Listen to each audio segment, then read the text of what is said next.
Tony Topping here, just thinking, reflecting. Thought it was time, after a long time, to do a piece on camera about what it's like to have contact with UFOs and the people behind them. Bearing in mind that there is what I call a 95% thing, whereby 95% of UFOs are plasma, 95% of UFOs are aircraft, drones, atmospherics, but it's the 5% that is entirely something else. It's the 5% behind all this that these letters say under intelligent control. It's the 5% of these UFO phenomena where we know, those of us who are contact experiencers know that we are not alone and know that there are people of intelligence behind them. And that's what I wanted to discuss today with you, really, what it is like in real life to have contact with UFOs. My first experiences began age 2, but really after, and you can see it on other stuff on my YouTube channel, after a long saga of being targeted, because we are not alone in the universe. Do not kid yourselves. Do anybody who tells you, oh, well, we're the only ones in the universe, oh, well, we're not alone, we're alone in the universe, we're the only ones. Yeah, well, no, it's impossible. Absolute bullshit. Bullshit. We are not alone in the universe. The universe is populated, and the cover-up and denial is a dirty one. When you think about it, I'd like you to think about this. As I say, 95% are plasma, atmospheric phenomena, aircraft. The 5% is where you get yourself into a bit of bother, and I know. I've had 40 years of dealing with all this, and I know that we're being lied to, and Men gave their lives on the beaches of Normandy against such tyranny. However, this tyranny, when it comes to the UFO cover-up, is in place. And not only that, but we're what's known as contactees or contact experiencers. You could also put the caveat, the messenger always gets shot. In the 1960s and the 1950s, there were contactees like Billy Meyer and a few others. Forgotten the other guy's name who said that aliens come from Venus, but we'll go for Billy Meyer. He was a contactee, closely monitored, and quite a few in the 1950s and 60s who claimed contact with UFOs were monitored. You will be watched if you have contact with UFOs. It's not paranoia, it's very real, and you will be watched, but we live in a world of ignorance. We live in a world where, what's the thing I'm looking for, where somebody somewhere wants a war. They always want a war, and at the moment we're gearing up with this 1930s mindset for a war with Russia. It is interesting to note that when Vladimir Putin gave an interview to Megyn Kelly, one of the things that he did, which I thought was quite telling actually, and I'm no Putin apologist, but it was an observation, is he said that one of his missile systems was labelled Satan, and then he did the sign of the cross. So that's because with the UFO phenomenon, there are biblical forces at work, and there are forces from outside of our public paradigm, outside of our society's knowledge, that continually interact with us. And so you see this gear up for war means that nations are manipulated by hidden forces. This the Russians actually know. In fact, the Americans know because they did the paranormal espionage projects. The Russians did them, and the Americans did them, and they know this. Definitely. The Americans formed an agency called the Collins Elite that investigated the demonic component of UFOs. Don't wish to panic people, but there is like a biblical kind of structure to the UFO phenomena, and some would argue that it was demonic, and the Americans set up an agency called the Collins Elite that consisted of the FBI, the Army, the Navy, and a few others, and they reached some very startling conclusions that component elements of the UFO phenomena may indeed have that kind of biblical connotation to them, but not all. Not all, it's important to know. So what will happen is, when you're a contact experiencer, you will get closely watched. Men have died on the beaches at Normandy to defend against tyranny, but the tyranny regarding the UFO cover-up is in place, and you will see on the media a plethora of people being wheeled on telling you exactly the opposite. Well, the truth is this: we're not alone. There's been an international cover-up about all this at a very high level, and governments know that UFOs are out there, and by some bizarre circus that's going on, these UFOs are trying to establish contact with let us say, governments of this world. For example, I know, and other experiencers know, that the UFOs are based in the oceans. They're coming in, they're going out routinely, quite routinely. So the question is, what happened to me in terms of the UFO phenomena? Well, I began my first experience at age 2, but my actual contact experiences began in about 2014, really. There's been a whole circus of events from about 97 onwards, lasting many years of not knowing what is going on and being subjected to the most bizarre, how can I put it, high-tech, mind-invasive technology, visions, all that kind of thing. And then in 2014, something very bizarre happened to me. Oddly, this is the odd thing. In 2014, when the first event happened, I think it was at the height of the Ukraine crisis. It was all brewing up with the Ukraine back then. And all of a sudden, without warning, one morning when I was asleep, after having years of filming UFOs coming in, coming out. You'll look at my website and you will see some of the visual stuff of these UFOs performing aerial manoeuvres and dynamics that now a normal aircraft cannot do. And so I have strong visual analysis of all that, which I'm pretty proud of. And yes, granted, we have got it wrong a couple of times when it's been an aircraft or it's been something else. You can get it wrong. That's why we have Jason analyse all my stuff before I put it on my website. And in 2014, this strange event happened when I had this vision in my mind of, as I was asleep, it was a fantastic vision of 2 triangle UFOs and 2 clocks. One I think said 20 quarter to midnight and the other said 5 to midnight. And it was like a doomsday warning. And in the middle of this vision was a man who was blonde with blue eyes and was not human, and he was talking to someone. But he wasn't quite talking to me. Well, I thought he was. I don't know who he was talking to, actually. But it was more or less like a warning. He was giving a warning. He was blonde, he was blue-eyed, and he's commonly known, these type of ETs are commonly known as Nordics. You will see them in Zulu folklore. They're written in Zulu folklore. They're written in the folklore of China and many countries. These people appear, blonde, blue-eyed. The Zulu call them the Wazugu. Or children, is it children of the dust devil? I think it might be. Anyway, the reason why the Zulu called these Nordic aliens a Wazugu from the stars above was because they were the first people that they met. So when the Europeans turned up in the land of the Zulu, they thought that they were from the stars above. They didn't realise they were from Europe. They thought they were from the stars above because the Zulu nation had met the Nordics, as it were. So the contact experiences with these people have, which are called Nordics, began with the UFOs coming in over the house, and then it escalated into this visual warning, which was done by Lloyd Canning. It was a marvellous job that he did. He brought the vision alive with the clocks and the triangles, and that triggered military activity. Triggered a lot of military activity over my home. They did a major air exercise. I had a Hercules plane circle my house nearly 7 times with the pilot waving at me. And then we had the UFOs just keep turning up. And at one point in the proceedings, they illuminated my ham radio antenna. And they kept constantly turning up in the process of me trying to look after my mother as well. They were communicating who they were, where they came from, the fact that they were from Andromeda. That's what they said. They were many and varied, and they were from Andromeda. Was absolutely fascinating, actually. And the fact that he turned up at one point. There's a visual on my website about that, where I had flu and I was trying to care for my mother. And the trouble is, the care company had no carers because they were all ill, and I couldn't get any help. And it was very touch and go. I was feverish, and I remember, to cut a long story short. Well, here we go. I was fevered, and I said to my darling mother, who's sadly gone now, I said, listen Mum, I've got to go upstairs and get some rest. I'm burning up, I'm not well, I need to get out of the way. I don't know how we did it. I really don't know how we did it, actually, but I did it. Goes up the stairs, and I remember the room spinning. Now, my mum was all right. She wasn't at the height of her Alzheimer condition at that point.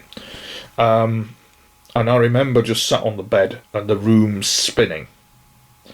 and I thought, I'm going delirious. And I was going delirious, and I had this feverish sweat, and then I fell asleep. And then the next minute I know, as I was asleep, there was a knock at the door.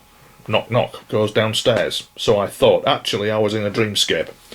I was asleep. But I goes downstairs, opens the door to discover this Nordic guy, blonde, blue-eyed man, stood there in what appeared to be a military-type flight suit. It had insignia on it, very different to what our RAF would wear, but yet strangely similar. And he said, good afternoon to me. And then next minute I know, you hear this kind of as if I'm in a craft and they've applied power and off we go. They're triangle craft, actually. And you will see in Belgium in the 90s, they will report the Belgian Air Force looking in bafflement at scrambling F-16s towards these triangles that were travelling at speeds of Mach 12. Southport, here where I live, the RAF Wood Vale incident, it happened where two triangle craft came over Southport a few years ago. And recently, when I moved to Southport and was suffering serious mental exhaustion after my bereavement and all that had gone on, UFOs have appeared, but this particular UFO that came in over the Marine Lake, it was a triangle with 3 pink lights, very pink, appeared 5 seconds on off. I couldn't get it, it was that quick. I'm not going to bullshit people. I'm not going to try and make it up. I'm reporting. It's very important. I'm reporting on what I'm seeing like a journalist would to camera. That's what it's about. I'm not really bothered what people think about whether it's true or not. I'm just reporting what happened to me. I want to get my testimony on camera. It's very real. It's going on. And I hope in the weeks ahead to really film something that will make a difference. So it appears that I am in contact with these people. It's a long story, and you'll see on my other YouTube thing all kinds of stuff going on about it. But for you guys and girls watching, this is what happened. So craft flies off, and he indicates to me that I'm quite unwell. He also indicates to me that I am aboard a craft, and he indicates to me that I think it was at this stage that he mentioned the fact that you've got to be careful because I had blood pressure issues, and they were concerned that I might need to be in the sick bay of the craft should they fully reveal what is going on around me, should they fully reveal themselves. He wasn't sure whether I could actually handle it. And the thing is, a lot of people can handle it, but I tell you this, ladies and gentlemen, when you meet these beings behind the UFOs in real life and what they look like, you're not prepared for it. Anybody who says they are, I think, is lying. There's a lot of New Age platitudes out there about it, but I assure you, when you see them in real life, the biggest secret of all is they're not like little grey men, they look like us. And it's the facial features. The jawline might be different, the cheek structures might be different, the eyes certainly different, the colour of the eyes, the distance around the head from the eyes, the head space, what they actually look like. Some of them have big heads with a kind of like a Hindu-type star in there. These blonde, blue-eyed people are many and varied. In fact, with the blonde blue-eyed Aryans, there's an Afro variation of them that they look absolutely beautiful. And by the way, I just to add in that the female is revered in their culture. The female is a lot of females in lots of positions of power with them. They class females as men. There's no gender difference there, it would appear, with them. Anyway, aboard this craft, and I was taken to the Ribblehead Viaduct. And I remember him looking up at this structure and saying, "Tony, that is an amazing structure. An amazing piece of structure," he said. And then next minute I know I woke up, about 3 hours had elapsed. So I had missing time. It felt like 10 minutes, but I had missing time. My mother, bless her dear heart, she was all right. And I just don't know how I did it. I don't know how I've coped, ladies and gentlemen, with it all. And I managed to go downstairs, and in the space of a few hours, I was feeling better. Oh, unbelievable! It really was. And that was kind of like an intervention. And then they kept coming and going, and let me know they were there. It was similar. It was similar to that they had little techniques as I went along with them for just letting me know that they were there. They have problems, they have families just like us. We're not alone in the universe. Don't kid yourself for 1 minute that we are. There is one particular extraterrestrial group that's currently in our oceans at the moment that come from another universe. And they, from what they're telling me, their planet's kind of like a bit like Antarctica, a bit cold. And from what they were telling me, they come from another universe, and they have children, just like us. You could quite easily sit one of these female aliens down on a chat show, and you could quite easily chat away to her about her family and where she came from quite easily. It's that close. But it's denied. It's covered up. There are military issues, security issues going on that I may not be privy to. I do think that our Air Force, our military in the UK, have a right to know what's going on in the skies above them and why they are here. Not that it's complex. The reason why they're here is quite complex, as I understand it. And this takes me to the kind of, I think we'll move on to about the third full-on contact I had with them. I mean, I've had numerous filmings of UFOs and numerous incidents with them, but I want to just condense it. As we live in a soundbite media, I just want to condense it down of the third incident that I had with them. And I don't know where to begin with that, but we'll begin. I lost my mother in tragic circumstances. She died of Alzheimer's in the hospital. It was dreadful. And the bit that did me in, I could handle all the looking after a bit. I could handle all that. I could even handle the strange goings on. But what did me in was a looking up from me from an oxygen mask and wanting an ice cream. And wanting to know when Midsummer Murders was on. And she's going, "I've had enough, Anthony. I've had enough." And I said, "Mum, if you want to let go, let go. I'm not angry with you." She'd gone through hell. I mean, she'd broken her bloody hip. She couldn't walk. She'd fallen down the stairs. That seemingly triggered made the dementia even worse. She became even more incontinent, to the point where one morning I woke up and she wasn't speaking to me, and it was on that fateful morning that she'd just got sepsis. I mean, you just couldn't make. So we got her to hospital, and it was that bit that actually did me in, truly did me in, and you know, when you look at my YouTube channel and all my output to do with UFOs and alien contact, there's this why that's eluding me constantly. Why is it happening? And it's eluding me. And you've got to you've got to be honest with yourself, and you've got to even question just question your sanity. Is this really going on? But the camera ain't lying. I mean, there's stuff on my website to do with UFOs that have performed the most unusual aerodynamic manoeuvres that a normal aircraft could not do. They've kept repeatedly coming in over the house and illuminating my ham radio antennas, which is quite intentional. And so this takes me to... so I ended up with my mother passing away, bless her dear soul. Now I ended up moving to this lovely place called Southport, where I met some wonderful people who have been a tremendous help to me. And a big up to the people at the local church as well, who've just been tremendous, because every man needs to find his faith.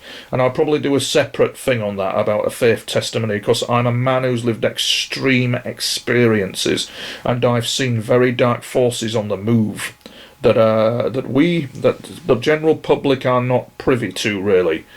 In that sense, but they're very real, and they manipulate. It's been like this for bloody centuries, frankly.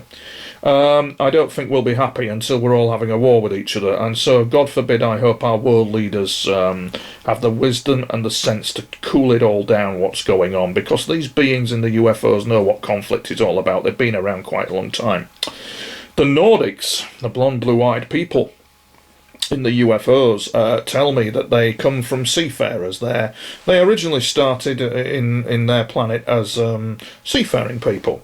What I want to know is the science would be beyond me, but what I'm interested in is the spiritual side of their lives. Do they have something like the Holy Bible or the Bhagavad Gita in their culture? This is what I'm trying to learn from them. And so the saga begins of me going to the hospital to have a hernia operation. If it isn't one thing, it's another. So I goes to the hospital, and I'm sat there. Lovely people at the hospital. A guy called Brian, who was the anaesthetist, and he came and had a chat with me, and then I went and got operated on. And Brian had this bloody syringe. When I first was given anaesthetic many years ago, I had a most bizarre vision. I was only age 7, I'd broke my arm, and they gave me an anaesthetic back then, and it was very uncomfortable, and I had a most bizarre vision back then, as the anaesthetic was, I could literally sense it going up and into me, all around me, and then I zonked out. Cut to the current time, And he just says, "Okay, Tony," after yakking on about Manchester City ticket prices, a very good fella, he injects me, and next minute I know I'm zonked out. Next minute I know it's 20 to 4 from 1:30, and I didn't have any visions. I was expecting all kinds of strange things to happen, but I didn't. I didn't have any visions at all during the anaesthetic. And then I woke up and to find myself with my belly button removed, my hernia repaired, 2 stone lighter. What a marvellous job our NHS do. Cut a long story short, I was constantly throwing up, and then it came to try and get some sleep, and so with that, it came round to about 2 and 3 in the morning, and I started being subjected to some very strange goings on as I slept. And it wasn't pleasant, and I'll spare the details of that, but it's what happened next that's important, because as they promised, they turned up again.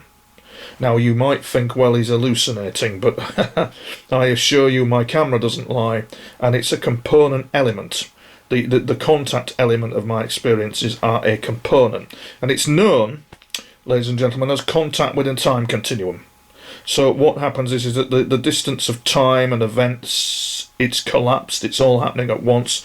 The golden secret is they look like us, and the other secret is, in terms of aliens, they look a bit like us.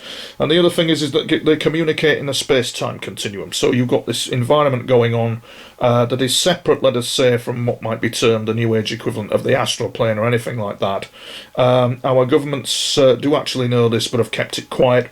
There's a contact experiencer in New Zealand called Alec Newworld, who spoke to extraterrestrials. Interestingly enough, with Alec, his car was impounded, so he claims, and he had a knock at the door from people claiming to be from the Royal Institute of International Affairs. It's very odd, because on that morning when I had my first vision, I was filming outside the Royal Institute for Channel 4.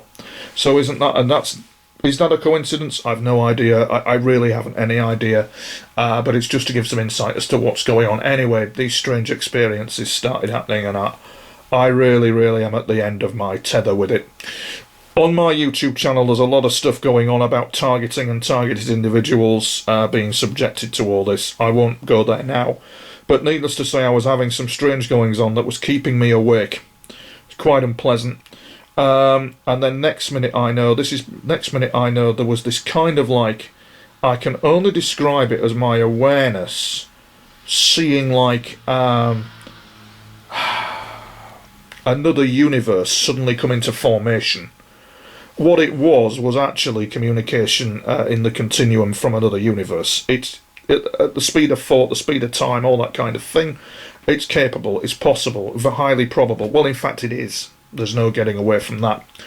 And so what happened was, there was this sudden in my awareness, like this explosion in my awareness, a most pleasant sensation.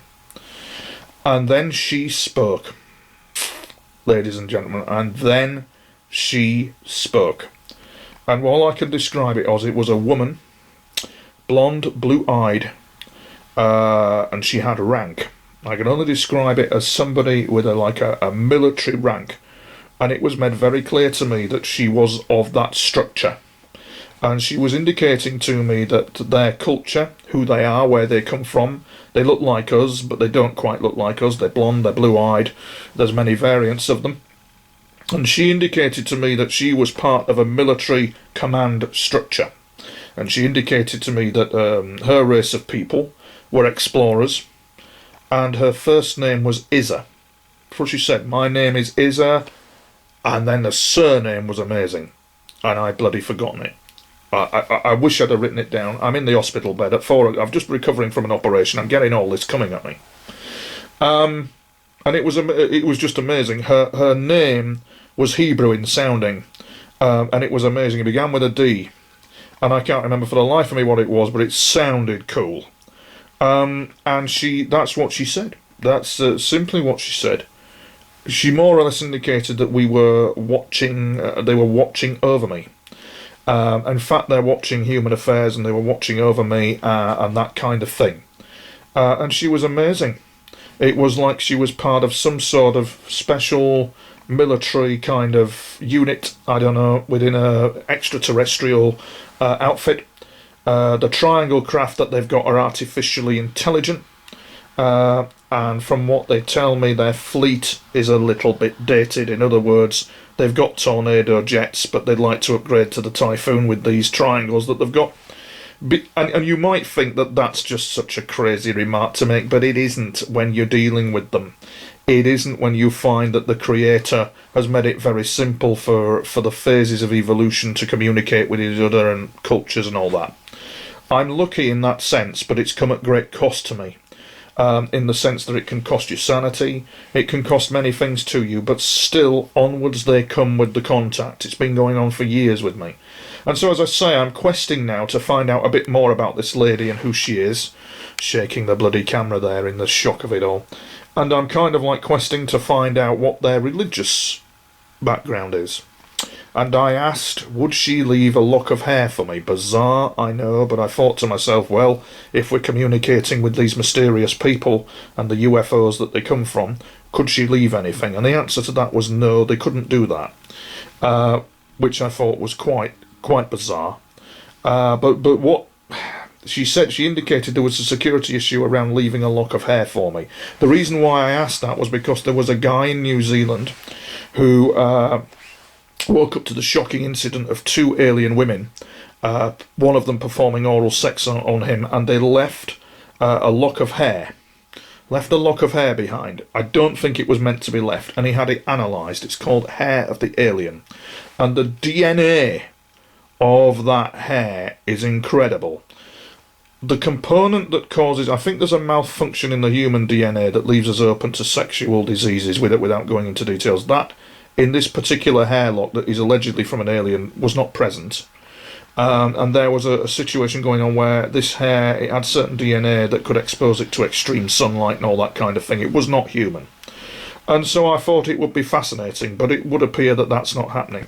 So the current situation, my last communication with these people has been that, quite simply, that there's some sort of, they have rank, military infrastructure, governance, judiciary, just like the human civilization, and they've passed through and they've chatted and they've gone on their merry way again, and then they'll come back again.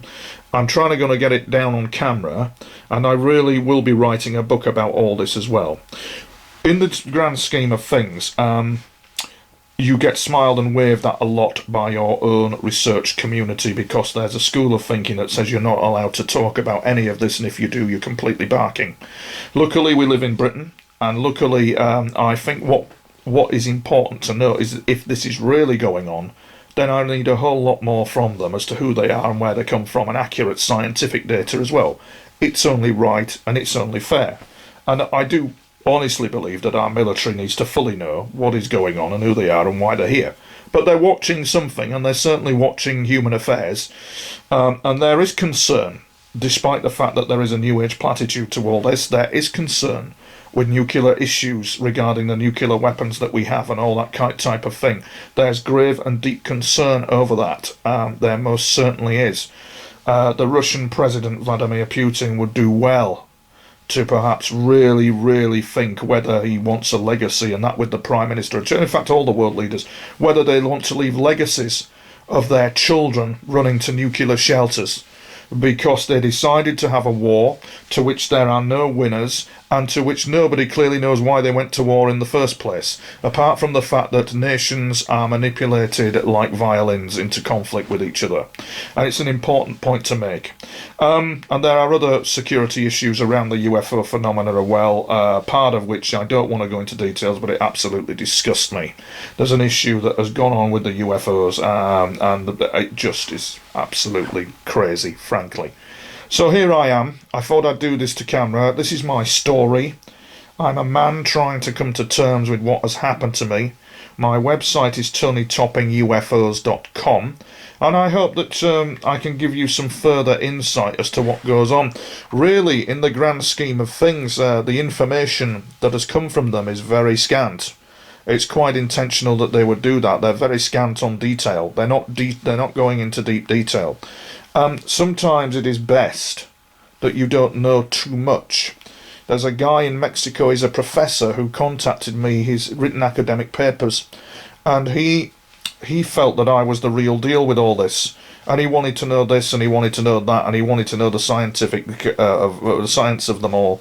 And I said, the problem with that, I said to him in my email, is I'm absolutely staggered because I'm not a scientist, but I'm getting all this stuff coming at me. But you're the guy who's highly qualified, you're the scientist, you would understand it better, but yet they're not going to you. But the problem with it, I said, is if they come to you and gave you this information and you published it, you would be targeted, because the infrastructure of the UFO cover-up is based after what happened at the end of World War II. That's where it all went tits up. That's where Eisenhower did his farewell address and warned about the military-industrial complex. And that's where elements of certain military and security infrastructure must hang its head in shame as to what has gone on here. Because men did die on the beaches at Normandy to protect our freedom from this tyranny. But one wonders in World War II who were the clear winners. Was it Germany? Did they win the high-tech war? And did America win the low-tech war? A lot of military veterans would say that is the case. And it's an absolute disgrace what has been going on. A disgrace. The whole cover-up and the UFO cover-up is a disgrace. The nuclear weapons issue is a disgrace. Is this the legacy we're going to leave our children, of them running to nuclear shelters? That's the question that you've got to ask yourself. And my contact experiences seem to just truck on. I'm still not quite sure where they're all leading or what the liaison with this ET woman will be. But it goes on, and I thank you for listening. I just wanted to get some things off my chest. Thank you very much indeed, and I'll keep some further updates coming your way. Over and out.